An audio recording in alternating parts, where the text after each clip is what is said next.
I found out in the worst way possible. Picture this. I'm scrolling through Etsy on a random Tuesday night looking for some vintage decor for my living room when I see it. A listing titled Romantic Wartime Love Letters, 1960s Authentic. My heart stops because the preview image shows my son Dylan's handwriting. Those loops and slants are unmistakable. I'd know them anywhere because I spent years reading his letters from Vietnam, every single one sent to me while he was dodging bullets and trying to stay alive. My hands shake as I click the listing. There it is, clear as day, handwritten by a soldier to his beloved mother, filled with raw emotion and history, perfect for your vintage aesthetic. The seller's name hits me like a punch to the gut. Kayla, my daughter-in-law. My vision blurs, and the next thing I know I'm on the floor, my phone still clutched in my hand. When I come to, the rage is so thick I can barely breathe. Those letters weren't hers to sell. They were mine, Dylan's words to me. Our private bond now being peddled online for $50 a pop like some cheap thrift store find. I don't think, I just act. I screenshot everything, the listing, the description, the price. Then I call my lawyer. This isn't just betrayal, it's a violation, and I'm not letting it slide. Before I dive into this story, please take a moment to like, subscribe, and comment with where you're watching from. Your support means everything. My name is Frances, and I'm 68 years old, living in South Carolina. This whole mess started about 3 months ago when I was still trying to wrap my head around the fact that Kayla, Dylan's wife, could do something this low. Let me back up and give you the full picture so you understand why this cuts so deep. Dylan was my only son, my pride and joy. He enlisted in the Army back in '65, just 19 years old, full of dreams, and that stubborn courage he got from his father. I spent 3 years praying every night for his safe return, and those letters he sent me were my lifeline. Every week or two, an envelope would show up in my mailbox covered in his messy handwriting, telling me about the heat, the mud, the guys in his unit, and how much he missed my cooking. Sometimes he'd slip in a joke to make me smile, but mostly he wrote about how he was holding up, how he was trying to stay strong for me. I'd sit at my kitchen table reading them over and over, folding them carefully back into their envelopes when I was done. They were all I had of him when he was out there risking everything. After he came home in '68, those letters went into a wooden box I kept under my bed. It was a carved cedar thing my husband made before he passed, and it felt like the right place to keep something so precious. Dylan and I never talked much about the war after he got back. He didn't like revisiting it, but those letters stayed with me, a reminder of what we'd both been through. Fast forward to 2015, Dylan married Kayla. She was 25, 10 years younger than him, all bright smiles and big plans. I liked her at first. She seemed sweet, always bringing over casseroles and asking about my garden. But over time I noticed things. She'd pushed Dylan to sell off family heirlooms, his dad's old watch, a quilt my mother made, saying they needed the money for their future. I bit my tongue because Dylan loved her, and I didn't want to stir trouble. When Dylan passed in 2020 from a heart attack, I was devastated, and Kayla seemed to be too. She'd cry at family dinners saying how much she missed him. I believed her. Foolish me. Last year I downsized and moved into a smaller house across town. Kayla offered to help me pack, and I let her because I thought she was family. I didn't think twice about that box of letters under my bed. I figured she'd respect it, same as she'd respect anything else of mine. Big mistake. I didn't notice the box was missing until that night on Etsy. When I saw her listing, it wasn't just one letter. She had 20 of them up for sale, each one priced between $40 and $70. The descriptions made my stomach churn. Perfect for framing a unique piece of history straight from the heart of a soldier. She was selling my memories, Dylan's words, like they were some trendy wall art for hipsters. I couldn't stop shaking as I scrolled through the reviews. People were eating it up, leaving 5-star ratings saying things like, "So authentic, adds such a cool vibe to my office." I wanted to scream. Those weren't props. They were my son's soul, my lifeline, and she turned them into a side hustle. I called Kayla that night, my hands trembling so bad I could barely hold the phone. She picked up all cheery, like nothing was wrong. "Hey Frances, what's up?" she said, and I just lost it. "How could you sell Dylan's letters?" Those were mine, Kayla mine, and his. You had no right. There was a long pause and then she laughed like it was no big deal. Oh, come on, Francis, they were just sitting in a box. I thought they'd make someone happy, and we could use the extra cash. It's not like you were doing anything with them. I couldn't believe what I was hearing. She didn't even apologize, just doubled down saying it was vintage art, and people love that stuff. I hung up because if I didn't, I was going to say things I couldn't take back. That's when I knew this wasn't just a misunderstanding. This was who she was. The next morning I drove straight to my lawyer's office. His name's Tom, an old family friend who's been handling my affairs since my husband passed. I showed him the screenshots, the Etsy listings, everything. My voice was shaking as I explained what those letters meant to me, how they were all I had left of Dylan's time in Vietnam. Tom leaned back in his chair nodding and said, "Francis, this is a clear violation of your personal property. We can file a lawsuit for emotional distress and theft. But you need to decide how far you want to take this." I didn't hesitate, all the way I told him. She doesn't get to walk away from this. He started drafting the paperwork that day, and I felt a tiny bit of relief, like I was finally fighting back. But the anger was still there, burning hot, because this wasn't just about the letters anymore. It was about respect, about family, about everything Kayla had trampled on. That afternoon, I did something I never thought I'd do. I called a reporter from the local paper, the Post and Courier. I'd known Susan, the editor, for years. She went to church with me back in the day. I told her the whole story start to finish and sent her the screenshots. She was horrified. "Francis, this is big," she said. "People need to know about this." I wasn't sure at first. I'm a private person and airing family drama in public isn't my style. But then I thought about Dylan, about how his words deserved better than being sold off like junk.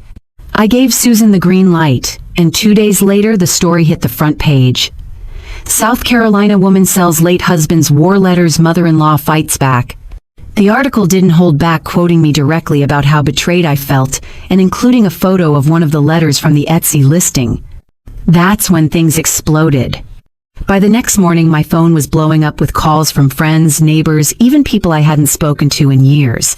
The story had been picked up by bigger outlets, Fox News, CNN, even some viral posts on X. People were furious. Comments online called Kayla everything from heartless to a disgrace to veterans. Someone dug up her Etsy shop and left 1-star reviews on every listing, even the ones that weren't letters. I didn't know how to feel about that. Part of me was glad people were on my side, but another part just felt sick that it had come to this. Kayla tried calling me that day, but I didn't pick up. I wasn't ready to hear her excuses. Instead, I focused on the lawsuit. Tom told me we had a strong case, but it could take months to resolve. I didn't care. I wasn't backing down. Then came the video. Kayla posted it on her Instagram, a tearful 3-minute apology that spread like wildfire. She sat there in her living room, mascara running, saying she didn't mean to hurt anyone and just thought the letters were beautiful and should be shared. She claimed she was honoring Dylan's memory and didn't realize how much the letters meant to me. It was the most insincere thing I'd ever seen. The comments section was brutal. Hundreds of thousands of dislikes, people calling her out for faking her tears, saying she only apologized because she got caught. I didn't watch it more than once. It made my skin crawl. All I could think was, you knew exactly what you were doing. That's where things stood by the end of that first week. The lawsuit was filed, the story was everywhere, and Kayla was drowning in backlash. But I wasn't done. Those letters were still out there, some already sold, and I needed them back. Every single one. This was just the beginning. The week after the news broke felt like a tornado ripping through my life. Everywhere I went in town, grocery store, post office, even church, people were talking about it. They'd come up to me, squeeze my arm, and say things like, "Francis, I can't believe she did that to you," or "You're doing the right thing standing up for Dylan." It was comforting in a way, knowing I wasn't alone, but it also made me feel exposed, like my whole life was on display. I'd always been the kind of person who kept family matters private, so having strangers weigh in on my pain was overwhelming. Still, I couldn't stop now. The lawsuit was moving forward, and I was determined to get those letters back no matter what it took. Kayla, meanwhile, was digging herself deeper. After her apology video flopped, she went radio silent on social media for a couple of days, probably hoping the storm would blow over. It didn't. People on X started sharing screenshots of her old Etsy listings, not just the letters, but other stuff she'd sold. Vintage jewelry, old photos, even a military medal that looked suspiciously like one of Dylan's. That set off a whole new wave of outrage. Veterans groups got involved, posting open letters, calling her actions a slap in the face to every soldier who ever served. One group, the South Carolina Veterans Alliance, reached out to me directly offering to help cover my legal fees. I was floored. These were strangers, people who didn't know me or Dylan, but they felt the same betrayal I did. I thanked them but told them I'd handle it for now. Tom was working pro bono, bless him, but their support gave me a boost when I needed it most. About a week after the article came out, I got a call from Susan at the Post and Courier. She sounded excited, which was rare for her. "Francis, you're not gonna believe this," she said. "One of the buyers of your letters contacted us. They want to return them to you, no charge." My heart leapt. I'd been dreading the thought of tracking down every buyer begging or buying the letters back. Susan gave me the buyer's name, Margaret, a retired teacher from Charleston, and her phone number. I called her that same day. Margaret was so kind, her voice soft and apologetic. When I saw the article, I felt sick. She told me, "I thought I was buying something special, not stealing someone's memories. I'm mailing the letter back tomorrow." I thanked her over and over, tears streaming down my face. It was the first piece of good news I'd had since this whole mess started.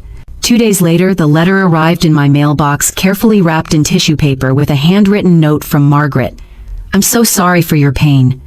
I hope this helps." It was one of Dylan's longer letters written after a tough week in '66, where he talked about missing my pecan pie and how he'd make it up to me when he got home. Holding it again felt like holding a piece of him. But not every buyer was like Margaret. Tom warned me that some might not be so cooperative, especially since they'd paid good money for what they thought was legit. He suggested we send cease and desist letters to Kayla's Etsy shop and file a formal complaint with the platform to get the remaining listings taken down. We did both, and within 48 hours, Etsy suspended her account. Kayla didn't take it well. She left me a voicemail, her voice sharp and defensive. "Francis, you're ruining my life over some old papers. I hope you're happy." I didn't call her back. Her words just made me angrier. She still didn't get it, or worse, she didn't care. The lawsuit was starting to take shape, and Tom was building a strong case. He'd found a South Carolina law about unauthorized use of personal property that fit our situation perfectly, and he was also pushing for damages based on emotional distress. This isn't just about the letters he told me over coffee one morning. It's about the violation of your trust, your privacy, and Dylan's legacy. We're gonna make that clear. I nodded, feeling a mix of gratitude and exhaustion. The legal stuff was draining, but every time I thought about giving up, I'd picture Dylan's handwriting those words he wrote just for me, and I'd keep going. Then came the next bombshell. A local television station, WCSC, picked up the story and wanted to interview me. I wasn't sure at first. Talking to a newspaper was one thing, but going on camera felt like a whole different beast. Susan encouraged me, saying it would put more pressure on Kayla and maybe convince other buyers to return the letters. I agreed, and the next day a news crew showed up at my house. The reporter, a young guy named Chris, was respectful, asking me to tell my story in my own words. I sat on my couch holding one of Dylan's letters, the one Margaret sent back, and poured my heart out. I talked about what those letters meant, how they got me through the war, and how it felt to see them sold off like trinkets. When I mentioned Kayla's name, I didn't hold back. "She knew what she was doing," I said, my voice steady. "She took something sacred and turned it into a product. That's not just wrong, it's cruel." The interview aired that night, and by morning it had gone viral. Clips were shared on X, TikTok, everywhere. People were tagging Kayla, demanding she make things right. A few more buyers reached out to Susan, saying they wanted to return their letters too. I was starting to feel like I might actually get them all back, but it wasn't enough. Kayla still hadn't faced any real consequences, and I wasn't about to let her off the hook. Tom told me the court date was set for 3 months out, and we'd need to start gathering more evidence, receipts, emails, anything that showed Kayla's intent. I spent hours going through old texts between us, looking for any hint that she'd planned this. I found one from last year when she was helping me move. "Love that old box under your bed, Francis, so vintage." It made my blood boil. She'd been eyeing those letters even then. Meanwhile, Kayla was trying to play the victim. She posted another video, this time on TikTok, claiming the media was twisting her story and she was getting death threats. I didn't buy it for a second. She'd brought this on herself, and now she was scrambling to save face. The comments on her video were ruthless people, pointing out her lies, sharing screenshots of the Etsy listings, even digging up old posts where she bragged about her side hustle. One user wrote, "You sold a soldier's private letters and thought you'd get away with it, disgusting." I didn't feel bad for her. Not one bit. By the end of that second week, I had 3 letters back, including the one from Margaret. 17 were still out there, and I was determined to find them. The lawsuit was gaining traction and the public was on my side, but I knew this fight was far from over. Kayla wasn't going to give up easily, and neither was I. Things took a turn when Kayla showed up at my house unannounced. It was a Saturday morning about 3 weeks after the story first broke. I was in my kitchen making coffee when I heard a knock at the door. I opened it, and there she was, standing on my porch with this nervous smile like we were just going to have a friendly chat. I didn't invite her in. I just stood there, arms crossed, waiting for her to speak. She started rambling right away, her voice high-pitched and shaky. "Francis, I know you're upset, but this has gone too far. The lawsuit, the news people hating me online, it's too much. Can't we just talk this out?" I couldn't believe her nerve. Talk it out. After she'd sold my son's letters and lied about it, I cut her off. "Kayla, you don't get to come here and act like the victim. You stole from me. You sold Dylan's words. There's nothing to talk about." Her face hardened, and for the first time I saw the real her. No fake tears, no apologies. "You're blowing this out of proportion," she snapped. "They're just letters, Francis. I needed the money and you weren't using them." I slammed the door in her face. My hands were shaking, but I felt stronger than I had in weeks. She didn't get to rewrite this story. After that, I called Tom and told him what happened. He said her showing up could help our case. It showed she was trying to intimidate me into dropping the lawsuit. He filed a restraining order the next day just to be safe. I didn't think Kayla was dangerous, but I wasn't taking any chances.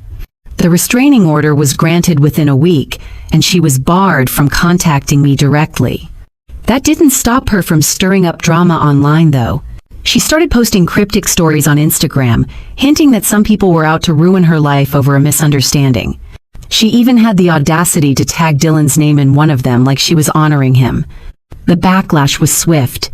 People flooded her comments, calling her out for dragging Dylan's memory through the mud. One veteran wrote, "You don't get to use his name after what you did. Shame on you." Her account was suspended again, this time for violating community guidelines. I didn't celebrate, but I felt a grim satisfaction. She was running out of places to hide. Meanwhile, the effort to get the letters back was picking up steam.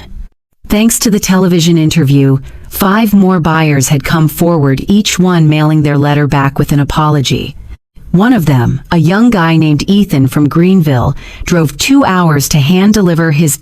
He showed up at my doorstep holding the letter in a plastic sleeve, like it was a museum piece. "I'm so sorry, ma'am," he said, his voice cracking. "I bought it for my girlfriend's art project. I had no idea what it really was." I thanked him and invited him in for coffee. He stayed for an hour telling me about his grandfather who served in Korea and how much the story had hit him. Moments like that reminded me why I was fighting, not just for me but for Dylan and everyone who'd ever poured their heart into a letter home. But not every letter was coming back so easily. Tom's team tracked down a buyer in California who'd purchased 2 letters and was refusing to return them. Her name was Lisa, and she was some kind of vintage collector with a big Instagram following. She posted a story saying she'd paid good money for the letters and wasn't giving them up, calling the whole controversy overblown. That set off another firestorm online. People started flooding her comments, demanding she do the right thing. A veterans advocacy group even organized a boycott of her online shop. Lisa eventually caved, but not before trying to negotiate a refund from me. I refused. Tom handled it and the letters were returned, but it left a bad taste in my mouth. Some people just didn't get it. The lawsuit was moving faster now. Tom had gathered enough evidence to prove Kayla had taken the letters without my permission, including that text from last year about the vintage box. He also found proof she'd been planning to sell them for months. She'd emailed an Etsy consultant about marketing vintage letters back when she was helping me move. It was chilling to see how calculated it all was. The court date was still a couple of months away, but Tom was confident. "We've got her dead to rights," he told me.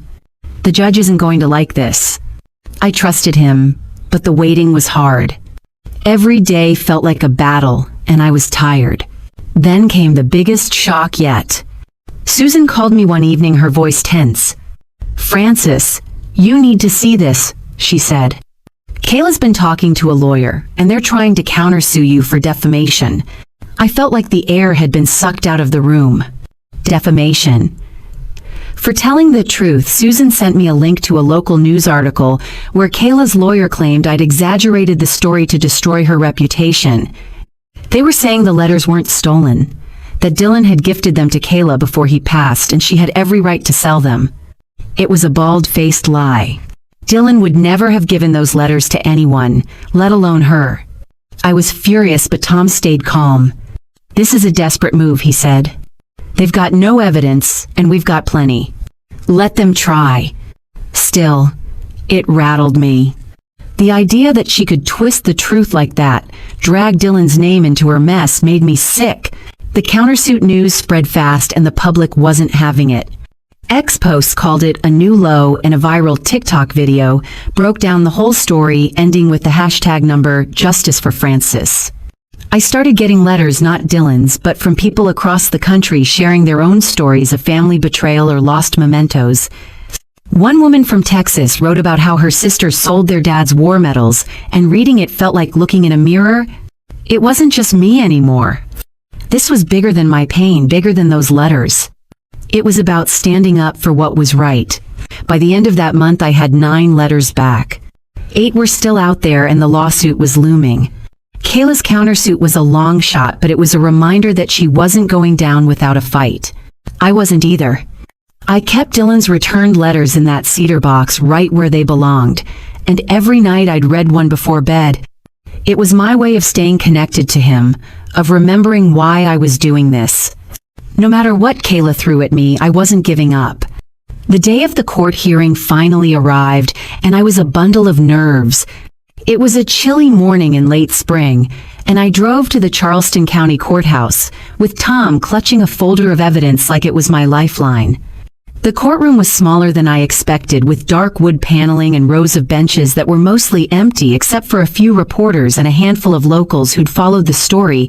Kayla was already there, sitting with her lawyer, a slick-looking guy in a pinstripe suit who kept whispering in her ear. She didn't look at me. Not once, just stared straight ahead with this blank expression. I took my seat next to Tom, trying to keep my composure, but inside I was screaming.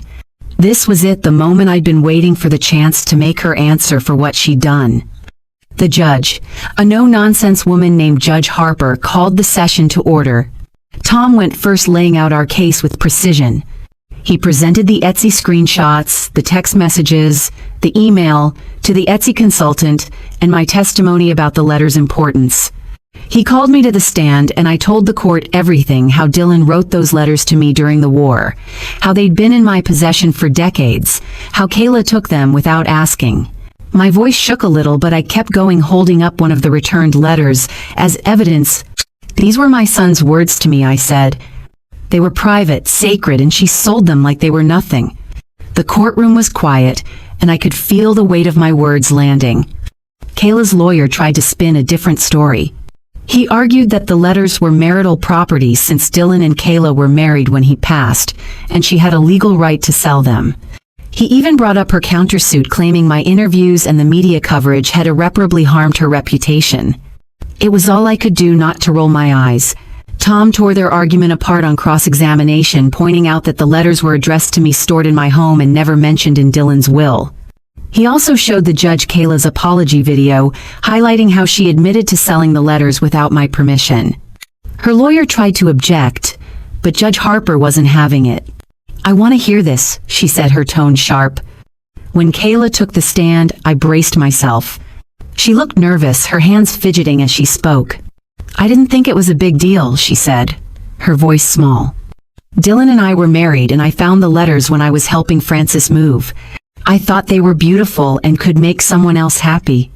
It was the same tired excuse she'd been peddling online, and it didn't land any better in court. Tom pressed her hard, asking why she never asked my permission, why she described them as vintage art instead of personal letters, why she kept selling them even after I confronted her. She stumbled over her answers, contradicting herself, and by the end, even her lawyer looked frustrated. The judge's face was unreadable, but I could tell she wasn't impressed. The hearing lasted 2 days, and by the end I was exhausted, but hopeful. Judge Harper said she'd deliver her ruling in a week, and we left the courthouse with a mix of relief and anxiety. The reporters outside swarmed us asking for comments, but Tom handled them, saying we were confident in our case. I just wanted to go home, pour a glass of sweet tea, and try to relax. That week of waiting was torture.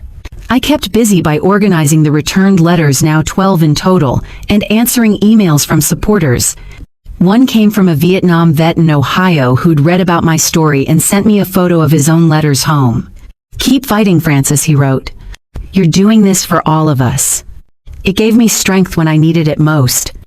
When the ruling came, Tom called me first thing in the morning. "Francis, we won," he said, and I could hear the smile in his voice.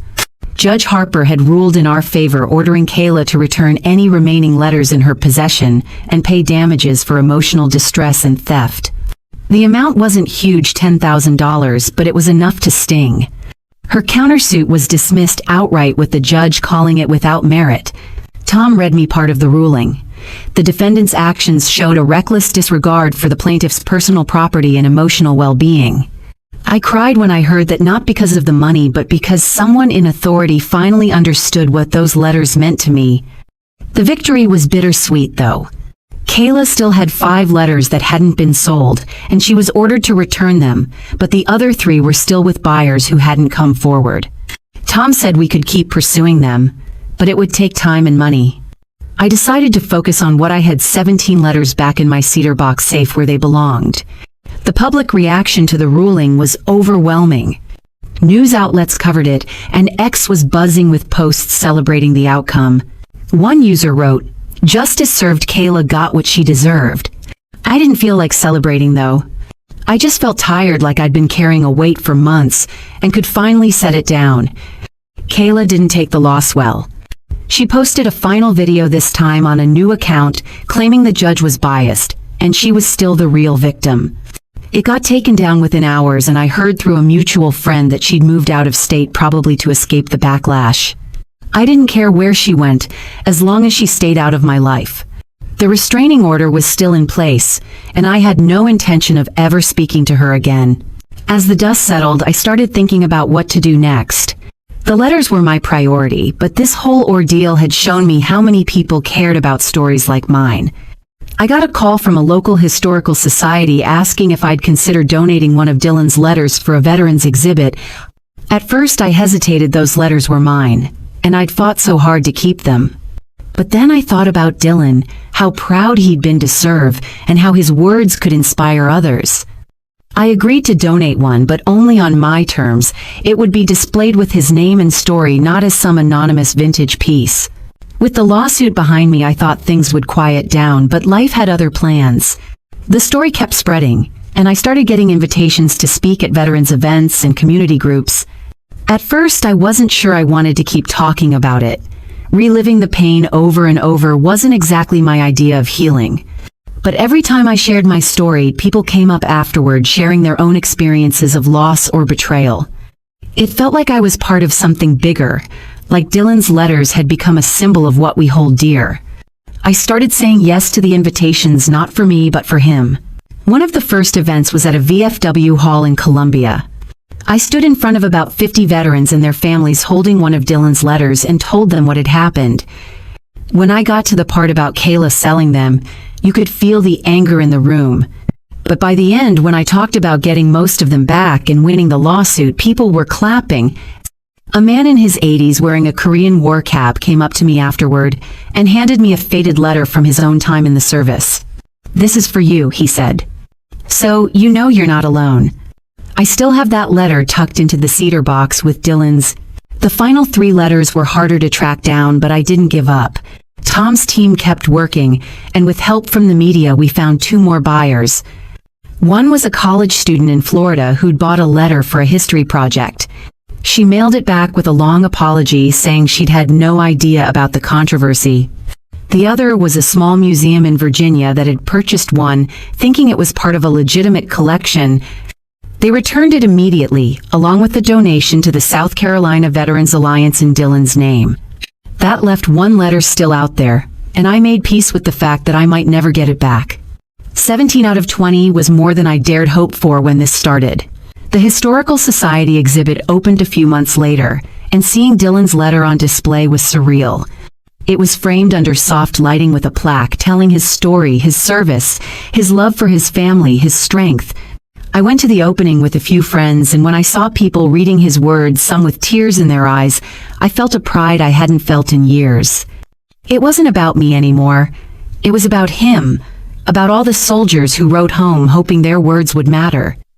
The exhibit got coverage in the local news, and for the first time, the story wasn't about Kayla or the lawsuit. It was about Dylan. I started volunteering with the Veterans Alliance, helping organize events and sharing resources for families of service members. It gave me purpose, something to focus on besides the pain. People still recognized me from the news, and I'd get the occasional letter or email from someone who'd followed the story. Most were kind, but a few were cruel, saying I'd milked the situation for attention. I ignored those. I knew why I'd fought, and no one could take that from me. Kayla faded from the picture entirely. I heard she'd moved to Georgia and was trying to start over, but I didn't care to keep tabs. The restraining order was still active, and as far as I was concerned, she was out of my life for good. The $10,000 from the lawsuit went into a trust for the Veterans Alliance, something I set up in Dylan's name. It wasn't about the money. It was about making sure his legacy lived on. Looking back, I don't regret a single step. I took an Atenate Investis Verstio. The pain was real, the betrayal cut deep, but it led me to a place I never expected. Those letters, the ones I fought so hard for, are still in that cedar box under my bed, except for the one in the exhibit. I read them sometimes when I miss Dylan most, and they still bring him back to me, his humor, his heart, his courage. This whole mess showed me how much those words matter, not just to me, but to everyone who's ever waited for a letter from someone they love. And in the end, that's what I hold on to. If this story hit you, check out the next one on your screen. Click subscribe and turn on notifications so you don't miss what's coming. Thanks for being here.